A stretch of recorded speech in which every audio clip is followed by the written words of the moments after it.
Good evening, everybody. How are you? My name is George Wheeler, Board of Advisors for ICR 360.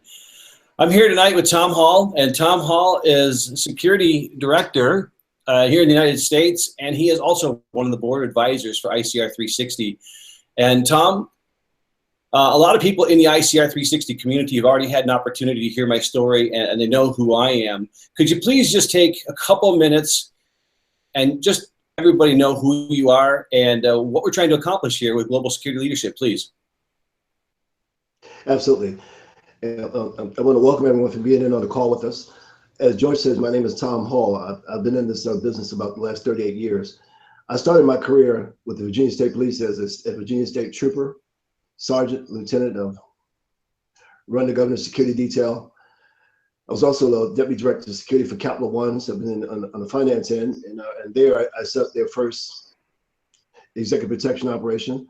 From there, I was a Senior Security Manager for Dell, which most of them went to the U.S. Security Manager for Dell, where I was responsible for all of their sites in the U.S., which includes logistics and all over the road equipment. And from there, I spent several years with Force Protection, which is a government contractor, building armored vehicles that were shipped around the world, and I was responsible for those protections. I spent time in Kuwait and Yemen and places of that nature, putting together security operations. And at the time, I'm a Director of Safety and Security for an anatomical pathology laboratory that has sites across the U.S. And my passion is keeping people safe. And I'm here to talk about personal brand with George Wheeler. Thank you. Tom, thank you very much for that, Tom. And he says his passion is keeping people safe. He does a great job at that. But what Tom's real passion is, and it's hard to kind of say this on your own, but I'll say it for him. What his real passion is people. Tom builds great relationships. He's a fantastic leader. And it's one of the reasons why in doing the Global Security Leadership broadcast, that Tom was the gentleman I reached out to say, Tom, we're going to be doing this broadcast. Would you please be on this broadcast with me? Because with Tom and I on here, and we will be having other guests on here also. We'll be able to you'll get the benefit from the experience that Tom and I have and the things that we've done throughout our careers. But then we're going to be bringing in people. We'll be talking about house of worship, security. We'll be talking about active shooter. We'll be talking about leadership, kind of as it pertains to how you lead an organization, how you become a better leader, and things that you need to know about current events that are happening in the world today. And as we see them, what the leaders are doing that are good and what some of the things that are happening that could definitely be improved upon. So that's what Tom and I are looking forward to bringing you. I am getting a message here from somebody on Skype that they're receiving an error message. However, so I don't know if you guys are hearing this. If you want to leave a comment, because we want this to be interactive, as we're talking, we'll tell some stories and we'll talk about leadership, but you have the opportunity to ask questions. And when you ask questions, if you go down below this video and down below where I have the practice leadership and the join ICR 360 today, there's comment section. You can ask us questions in the comment section, or you can put anything in there, comments, questions, feedback, whatever you like, and we'll be able to comment or answer your questions, whatever we need. And if you're watching the replay, because this replay stays up for 1 week, if you're watching the replay for this, then you'll have 1 week. Go ahead and put comments or questions in there if you're watching the replay. We may not be live, but we'll be monitoring that throughout the week to answer any questions that people might have. And that's kind of the format that we have here. This isn't just Tom and I talking to everybody. We want this to be interactive. So, Tom, I'd actually like to start this out today because we're talking about your personal brand. And something happened this week that really got me thinking about branding and leadership, especially on social media. And that was there was an article on LinkedIn where a lady had posted something, and she used what most people would call a very absurd expletive. And on LinkedIn, people blew up at her saying, you can't say things like that on LinkedIn. And when I commented back, I was just kind of saying, you know what, when I'm reading posts on LinkedIn, if somebody says something I don't agree with or I don't like, I just move on. I don't criticize the person for saying it. I just move on. And one thing though, Tom, I think if you're a leader in your industry, if you're a leader in your field, or if you want to be a leader, you have to be thinking about how people are going to perceive your messages. So Tom, tell us a little bit about, what do you think for a leader? What is your brand? Your brand. Your brand is something that you're known for. It's how people describe you. It's how they describe your unique abilities. If I said internet shoes, you would say Zappos. If I said online searches, you would say Google. If I said George Wheeler, you would say safety and security, things that you're associated with. Your brand is what sets you apart from everyone else. These unique brands. When my nephew was 2 years old and we're driving in a car and he's in the back seat in a car seat, and all of a sudden we would drive by a certain location and he would start calling out, Donald's, Donald's, Donald's, Donald's. Corey is too young, he can't read, but he recognizes the two golden arches. And those two golden arches represent hamburgers and French fries. That brand stayed with him, although he couldn't even read, George, but he knew if he saw those golden arches, there's a good chance that his Uncle Tommy was going to treat him to hamburgers and French fries, and that's the reality. So that brand, that's that distinguishing symbol, letter, word, or a combination of them that tells people who you are and what you're all about. It's really funny. McDonald's is such a powerful brand. I can remember even when my son was little, he was probably 5. And my wife and I would always say, hey, you want to go to McDonald's? We didn't want to tell him because he'd get excited, too excited before he got there. You never want to tell him too soon because then you don't hear the end of it until you finally get there and he gets it. But we used to always spell it out. Hey, do you want to go to MCD's? Or, do you want to go get a BIG MAC? And after a while, he'd be like, when you don't realize I can spell this now. Like, I want to go to McDonald's. Like, oh my God, we can't say it like the same one. It's a powerful brand.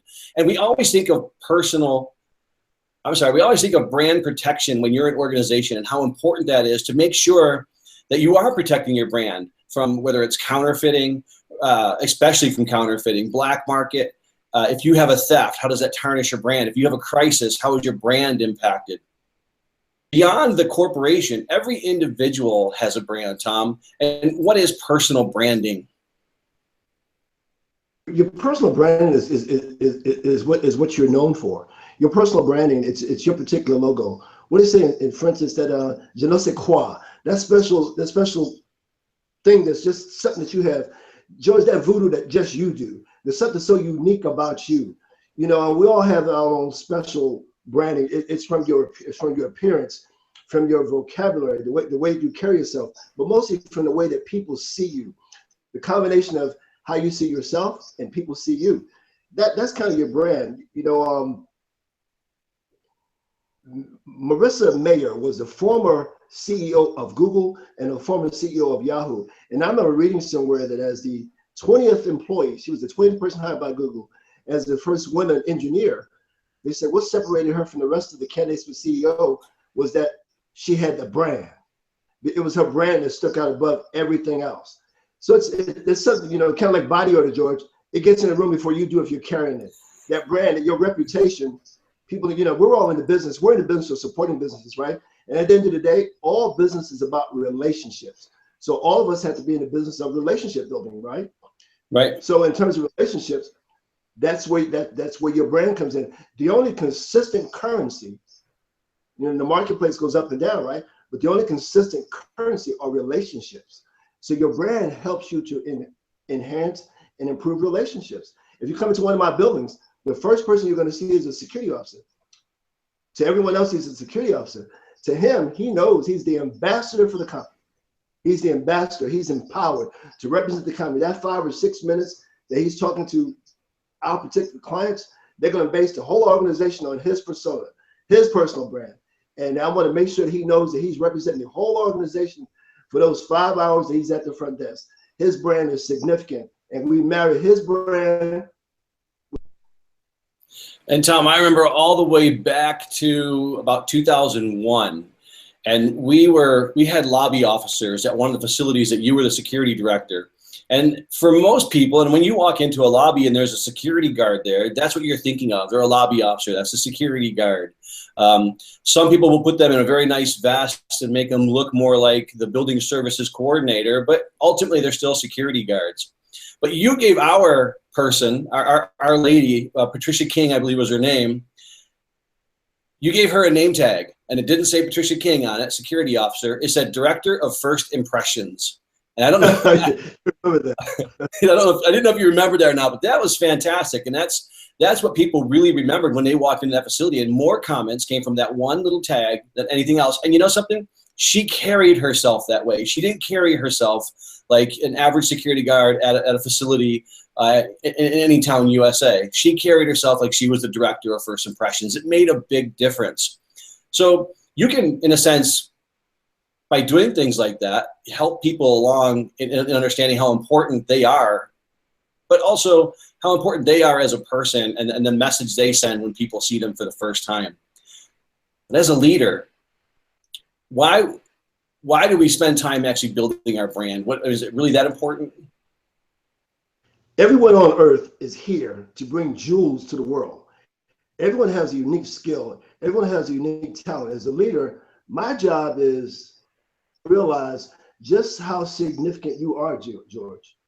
And now that you can help me, and the more significant you start realizing you are, the better you're going to be for our organization. Because if you improve your brand, and when people look at you, they see a professional and they see trust, that's going to improve our customer base, because people are going to want to do business.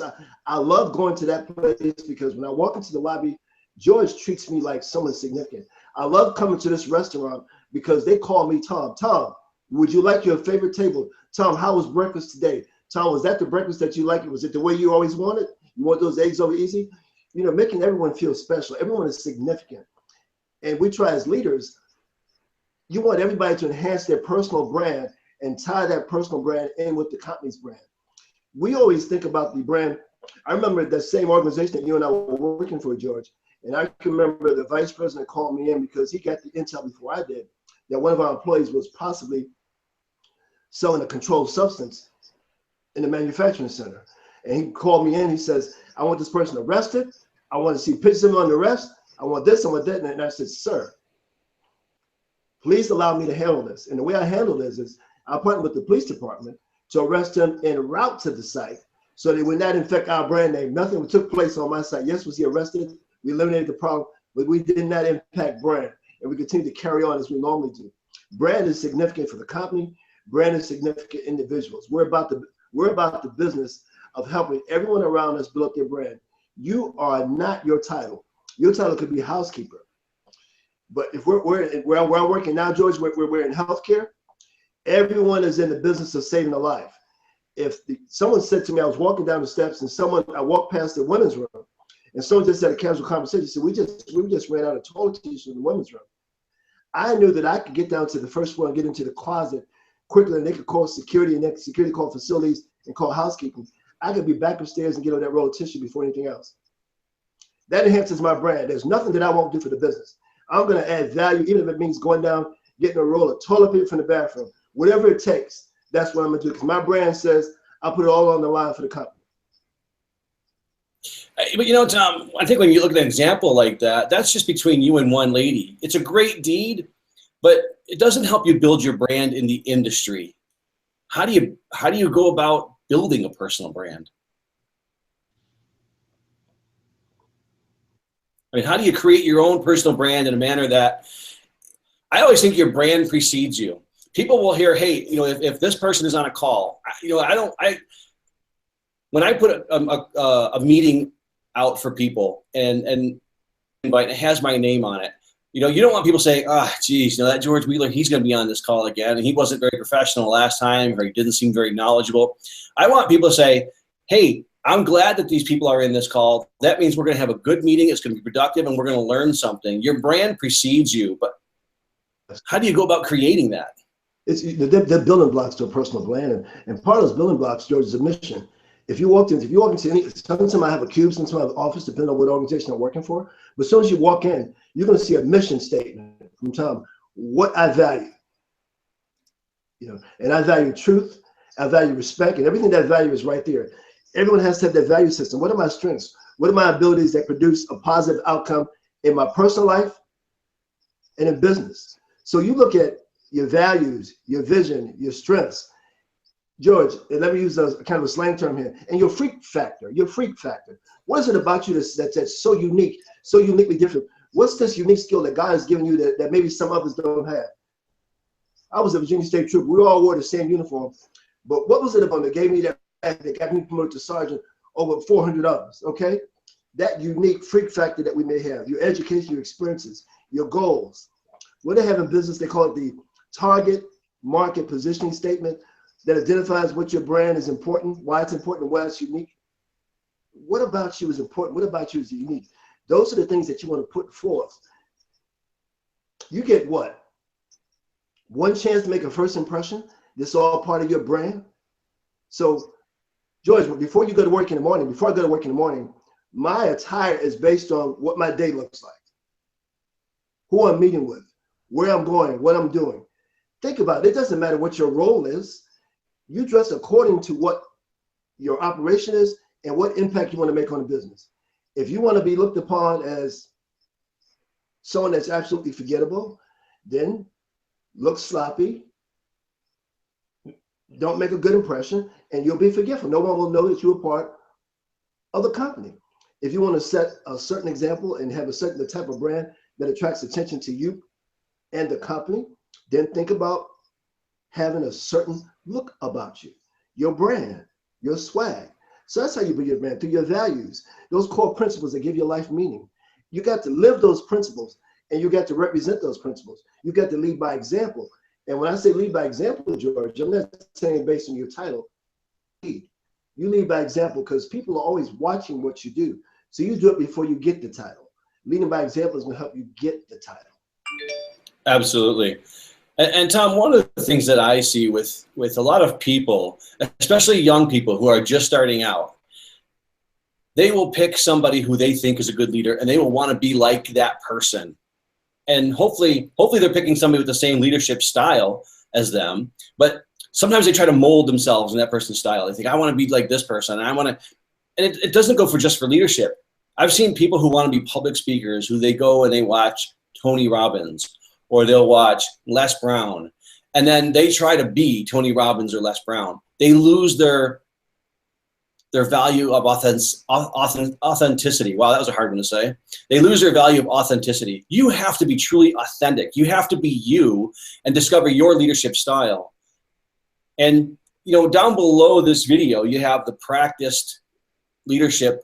We call it our practice leadership, kind of our acronym. If you want to be a good leader, you have to have all these traits. Or you don't have to have them all, but you have to have a lot of them. A lot of them are interconnected, so you have to be pretty good at the majority of those and be working on the rest that you're not good at. But at all times, you have to be authentic.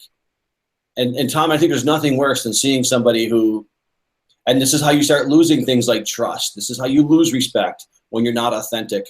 Have you seen too many examples of people who do exactly what I'm just mentioning, is where they're just not them. They just don't feel like they're themselves. You see them when they're at work, and they're one way. You see them when they're out with their friends, and they're completely different. And I don't mean in a good way. I mean, at work, they try to be somebody they're not. And then when they're kind of on their own, or they're in a closed room, or you're one-on-one with this person, it's kind of just a show that you're putting on, but you're not authentic. I would say, you use care in choosing your mentors. And that's why we use the word mentors. There's no one person to hitch your wagon to. There are a number of people that are good at different things. Do I do budgets? Yes. Do I enjoy doing budgets? No. Do I have a great ability when it comes to public speaking? Have I taught public speaking? Yes. So if you wanted someone as a budget mentor, maybe not me, because that's not something I'm going to enjoy as much as I'm going to enjoy mentoring you in the art of public speaking. So you might have a series of mentors, as I do. There are folks that I call on for different. I may mold myself after George in certain aspects, like maybe over-the-road transportation. George has got a skill there that I want to replicate. Maybe I want to mold myself after Doug Wilder, who was a great, terrific orator when it comes to making presentations. So I've used a series of mentors up until now, and I'm pretty much up in the ages. I still have a series of mentors. They were all very, very different. So I'll take the good from this guy. This guy doesn't get to work on time, but he delivers a great package. I want him to do a package like that. I love the way she puts those outfits together. I can learn from her. Let's say as a young trooper being transferred to the governor's office, I knew what to wear every day because I wore a uniform. Now I'm on the executive protective uniform. I don't know how to dress, how to fit in. So I go down to state council and I watch everybody else dresses. And I start talking to someone about how you dress in a conservative manner if you're going to be in state government. So I needed a mentor to help me through. The average trooper doesn't have this sort of wardrobe that's going to fit in if you're working with the governor in the first family on a daily basis. So I needed someone to mentor me and help me put these outfits together. I'm from the South Bronx. I didn't have wingtips. I didn't have button-down collar shirts, you know? Yeah. So I needed someone to help mentor me in that fashion. Eating skills, George. I didn't know how to eat. You know, we had, I grew up with a spoon and a fork. Now I'm at formal dinners. So I had to take get another mentor to help me go through state dinners because I didn't know how to eat in that fashion. So I had a number of mentors to help me deliver the type of services that I need to deliver. I didn't make it on my own. There was actually an invisible army standing behind me. Every success that I've had, I have to go back and thank 16 people to help me get to and realize that particular success. So, you know, I would say to young leaders, use all of your opportunities to use all sorts of mentors that can help you in different facets. And everybody has to understand that just like an organization that goes through a crisis, that they're trying to preserve their brand, they go into crisis mode and they put out press releases. They do everything they can to try to maintain as much value in their brand as possible. And then they have to build that back up. A person can do that too. So if you have a crisis, something happens where maybe you lose a little bit of respect or you don't have the trust from your people, because maybe you're hearing this for the first time. And as you're hearing this, you're realizing, you know, I really screwed up with my team a couple of weeks ago. I told them they weren't going to have to work another weekend. And the next weekend, they were back there working again. And now they don't trust what I say. You can build that back, but you have to understand the process of getting your brand back. And that is, man, if you lose trust, you really have to start working to build that trust again. You have to make commitments and you have to keep them because people have to start trusting you again. But a lot of people end up doing exactly what I see a lot of companies do. There was a company recently who had an issue. I don't want to put a company on the bus here, but who had an issue on social media. And rather than putting out positive messages on social media, they pretty much went silent on everybody. You know, you can't let whatever crisis it is become the elephant in the room. You have to address it immediately. You have to take responsibility for whatever action it was that caused that crisis. And you have to show everybody that you're taking accountability for that and you're working through it. And you're gonna get back to where you were before, and it's gonna be better. Kind of like the Tylenol thing many years ago where they had a major crisis.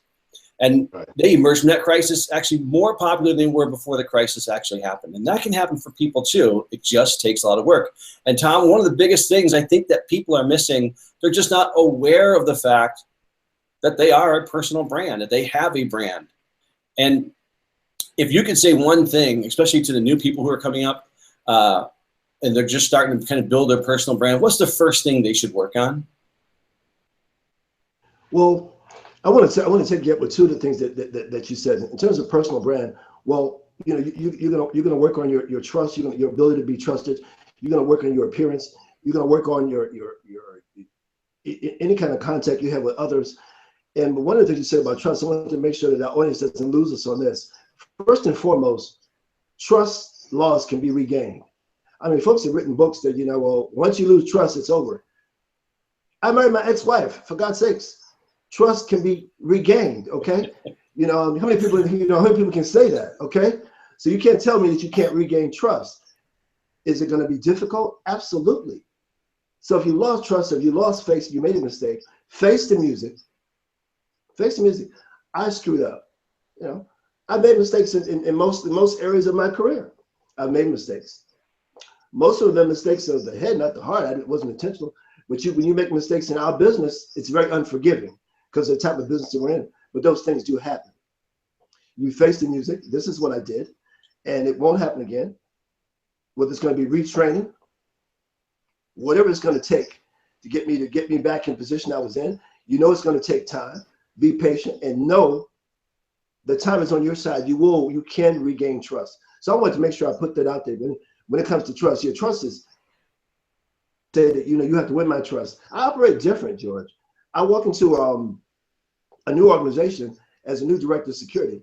And the first thing I'm looking for, you know me, I've been doing this for years. I want to, who's Elvis? Who knows everybody? Because, Elvis knows everybody and everybody knows Elvis. I want to meet the most significant people in the building, the most significant people on the sites, the people that can help me and help my reputation. I want to know the folks that are the most trustworthy. I want to build relationships with them. And then we're going to use those relationships to build relationships with others. My teammates are going to be relationships with these folks. And we're going to tier those relationships. It's about building trust that way. And if someone loses trust in the interim, we go back, we're sorry, we dropped the ball on this. This door was left open. We messed up. Someone got into the building. It was our fault. I own it. This is what took place. These are the corrective actions that are going to take place. It won't happen again. What time would you like to see me? I'm going to fall on my sword immediately, and I'm going to come in the next morning standing tall. And whoever is going to give me the discipline, that's going to be the first person I want to see quick, fast, and in a hurry. Let's do this. And I'll say, thank you, sir, because discipline is training that corrects, molds, strengthens, or perfects, and I'll be perfect after this. You get it back, George. Absolutely. And I think that's really important for everybody to understand is especially when you're starting to build your personal brand, you have to show everybody that you're going to take accountability and responsibility for your actions. And when you're new to an organization, that's going to be very important, because if you're the kind of person who passes the buck, you don't take responsibility. You start blaming other people for things. When something goes wrong, even if it was somebody else's responsibility, if you start taking responsibility for that, you know what? That was my fault. Because if you're a strong leader, you can cover for that. But people who are not strong leaders, they know they can't cover that up, and they're going to end up trying to blame that and push it somewhere else. So pay attention to the people around you and notice kind of how they're handling accountability and responsibility. Are they the kind of person that if you ask them, did you get something done? And they say, no, I didn't get it done because I was held up by somebody else. You know that person right now, they're going to need a lot of help in their leadership. But if you're looking for somebody for your succession plan, that's not the kind of person that you want to bring up in succession, somebody who's constantly pushing things off. When you're looking for leaders in your organization, you're looking for those people that when you ask if they got something done and it's not done, and you know it's not done, you can go back to them and say, hey, did you get this done? And if they say, you know what, I'm sorry, I overpromised. Maybe I thought I can get this done in this much time, but I wasn't able to get that done. I'm waiting on a few things, but I was responsible to get it done at this time. And you know that person who's taking accountability, who's taking responsibility for those actions, that person has potential. And Tom, that's the kind of person I always look for when I'm looking for, especially I was a lot of times I was in positions where people who reported to me, when positions came open in the company, they would get promoted to other positions within the company because we brought up strong people, and they weren't good at just the one thing that we were doing in security. They can go on and be operations managers. They can go on and be sales. They can go on and be other things. And a lot of times it's your attitude. It's just the fact that you're willing to take responsibility. You're willing to get things done, because at the end of the day, it's all about results, and leaders get results. Absolutely, George. One of the things I'm most proud of, you just hit the nail on the head. You talk about personal brand. People are not their titles. One of the things that I'm proud of, and where I am right now, that a number of our housekeepers, we've been able to get them into entry-level positions into our organization, and they've done fantastic jobs. They're punctual, and a lot of them never knew they were going to be able to transition. It took them a while to prepare for the testing, prepare for the interviewing. But these are some of our most dedicated employees, and some of them have been listed as Employee of the Month. So we have 4 or 5 our security officers now that transition to different parts of the building, from client services to billing, and that's so significant, because it was their personal brand that got them through the door, because people had known them by reputation.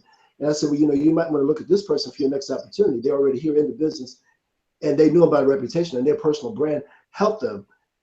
And they got in with those bottom line positions, and they've been moving up the ladder slowly.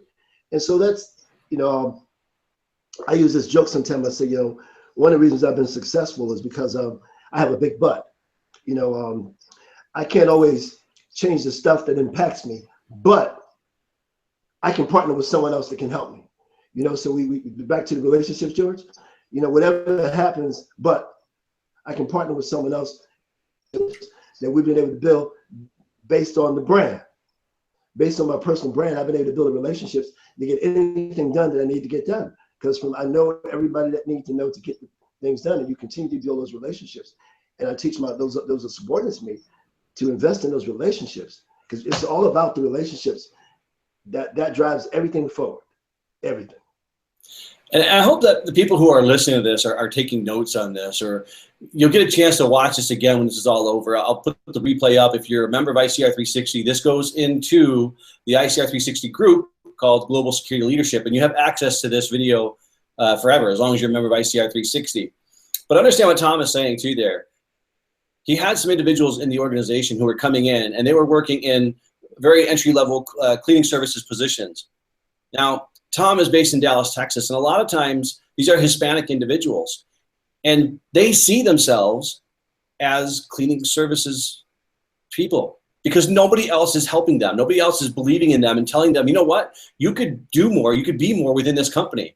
It takes a strong person to come back to these people and say, you know what, I believe in you. And that's what they need, and that's what a leader does. A leader believes in people, and a leader can bring people up, help them see something in themselves until you brought it out of them. And Tom, that's a really good example. I hope people are catching that of leadership, and just as a whole. And on your personal brand, they didn't trust you, if they didn't believe in you, if you didn't have a strong personal brand, they'd be like, yeah, Tom said it, but it doesn't really matter. They look at that and say, oh, Tom said that. It must mean that I can achieve this. You know, I read this really silly book by this guy named Scott Alexander, and it was called Rhinoceros Success. And someone sent it to me, and I looked at this book and said, this is silly, I'm not gonna read this. But I did, and it turns out to be really, really funny. And ever since I read that book, George, I've been using these animals. And I was telling members of my team that I was doing this presentation. I said, you know, I used to be a cow. And when I was a cow, I did what cows do. You tell me where to graze, I would graze there. You say it's time for milk, get the milk here.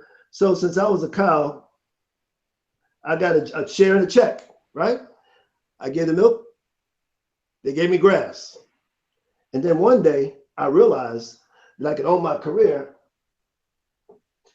if I became a rhinoceros and I charged. So now, George, it's no longer an alarm clock at home, because now it's an opportunity clock. I can't wait to get up in the morning. I can't wait to see what the day has in store for me. I can't wait to get here. When I was a cow and I turned over, it's like, oh man, it's 5:30. And now that I'm a rhino, George, I'm up before the clock goes off, because I can't wait, because it's another opportunity for me to impact the lives of others, relationships, use my brand to move the needle forward. I can't wait to get to work. So what has happened is that most of us will function as cows. We get a check and a chair. But if you want a robust career, you got to consider becoming a rhino, George, and they need to just charge at these careers. And remember, no one is their title. So everyone can do more than where they are right now. Everyone can excel. Everyone can move forward. Partner with the people that you need to partner with and establish those relationships so you can move the needle forward. Cow time is over. It's time for the rhinos, George. Absolutely. And Peter Mitchell's online with us here tonight, and he just made a comment, you know, and he agrees. You have to be yourself. You have to be authentic. Don't try to be someone else. So Tom, the last thing I want to bring out with everybody, unless somebody has a question here, you can put it into the comments, but the last thing I want to bring out is I want everybody just to kind of take a moment, not right now, but over the course of after watching this, take a moment and really reflect on yourself and how you impact your organization from your position. Maybe you don't have that leadership title, but how do you impact the organization, or how can you impact the organization from your current position? And I want you to think about, are you the kind of person, do you realize, you know what, when somebody asked me a question, if I didn't have that done, I did say that I didn't get it done because of somebody else, or because something kept me from getting it done. Just start acknowledging it and realizing those things, and keep a journal if you have to. One of the best things to do is to track your progress. Keep a journal of, wow, I really didn't realize how often I blame other people for me not getting things done, or I didn't realize how often other people around me blamed everybody else for not getting things done. And you're going to realize that once you start taking accountability for things and once you start taking responsibility for things, if you're not in a leadership position, people, and some people don't like this, people are going to start giving you more work because they understand that you're going to take responsibility for it.